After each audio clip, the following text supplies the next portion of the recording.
Shalom Bapak Ibu dan saudara-saudari yang terkasih di dalam Tuhan kita Yesus Kristus. Bersyukur oleh karena kemurahan Tuhan, kita boleh kembali lagi bersama-sama mendengarkan akan renungan singkat kita pada hari ini. Tema kita hari ini berbicara tentang hidupku bukan tentang aku, melainkan tentang Kristus. Memang ada masa di dalam hidup kita merasa bisa mengatur semuanya sendirian. Kita berpikir hanya dengan berusaha, kita dapat mewujudkan segala harapan, cita-cita, atau bahkan mimpi kita. Atau mungkin kita berpikir bahwa kita dapat membangun kehidupan yang lebih baik dengan usaha kita sendiri. Tetapi di dalam Galatia pasalnya yang kedua ayat yang ke-20 kita diingatkan bahwa hidup kita ini ternyata bukan tentang kita, melainkan hidup kita adalah tentang Kristus.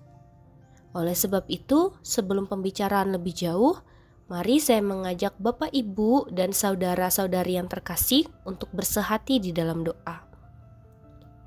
Bapa, kami sungguh mengucap syukur untuk penyertaan-Mu yang begitu luar biasa dalam kehidupan kami. Saat ini Tuhan, kami mau mendengarkan akan kebenaran firman-Mu. Biarlah kuat kuasa Roh Kudus-Mu berbicara di dalam hati kami dan memberikan kami pengertian supaya kami dapat memahami makna daripada firman Tuhan. Terima kasih Tuhan Yesus, hanya di dalam nama-Mu kami berdoa. Amin. Ketika Kristus mati di salib, Dia bukan hanya menggantikan hukuman kita, tetapi Dia juga mengakhiri kehidupan lama kita yang penuh dengan dosa, penuh dengan rasa keakuan, penuh dengan segala hal yang menyia-nyiakan. Paulus berkata, "Namun aku hidup, tetapi bukan lagi aku sendiri yang hidup, melainkan karena Kristus yang hidup di dalam aku." Apa maksud dari perkataan ini? Artinya, segala hal yang kita perjuangkan, segala hal yang kita lakukan, segala hal yang kita katakan ataupun kita pikirkan, kita harus berfokus pada satu hal, yaitu untuk Kristus. Karena Kristus hidup di dalam kita.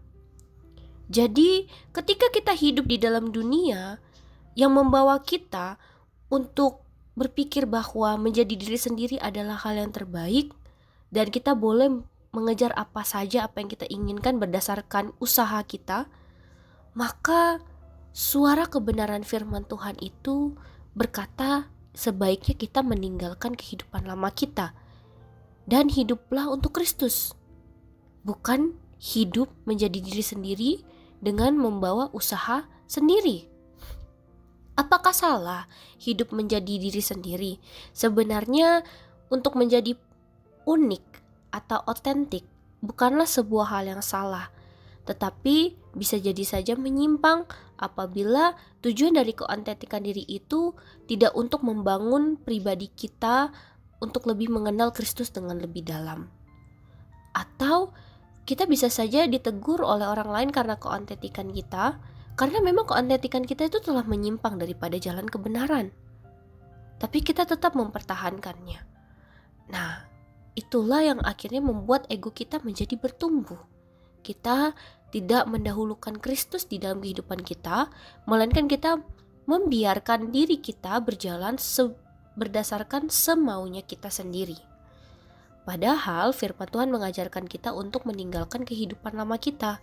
Nah, hidup yang baru ini bukan tentang mengembangkan diri, tetapi membiarkan kasih dan kesabaran serta kebenaran Kristus itu nyata di dalam kehidupan kita.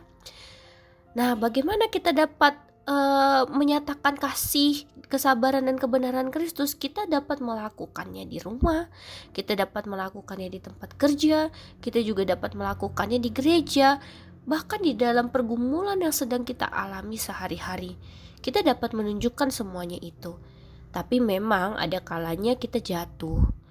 Tapi meskipun demikian, ini bukan berbicara tentang seberapa kuat kita, melainkan seberapa setia kita kepada Kristus yang telah hidup di dalam kita.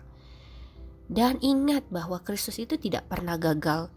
Jika hari ini kita berhenti dan bertanya kepada diri kita tentang apa yang kita mau, maka kita harus mulai bertanya, dari sekarang apa yang Kristus mau aku perbuat di dalam hidupku ini. Dan dengan begitulah kita dapat menjadi orang Kristen yang sejati, dan kita akan mendapatkan damai sejahtera dan sukacita yang sejati. Amin. Demikianlah kebenaran firman Tuhan. Mari kita berdoa. Tuhan Yesus, ampunilah kami jika kami sering lupa bahwa hidup kami ini bukan tentang diri kami, melainkan tentang Engkau. Selama ini kami menjalani hidup kami dengan mengandalkan kekuatan kami sendiri. Dan sekarang ajarkanlah kami untuk benar-benar menyerahkan diri sepenuhnya kepadamu. Apa yang kami katakan, apa yang kami pikirkan, apa yang kami rencanakan, biarlah semuanya ada di dalam kedaulatan kasih Tuhan.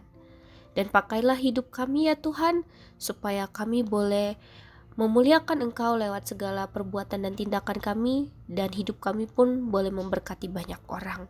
Terima kasih Tuhan, hanya di dalam nama Yesus Kristus kami berdoa. Amin.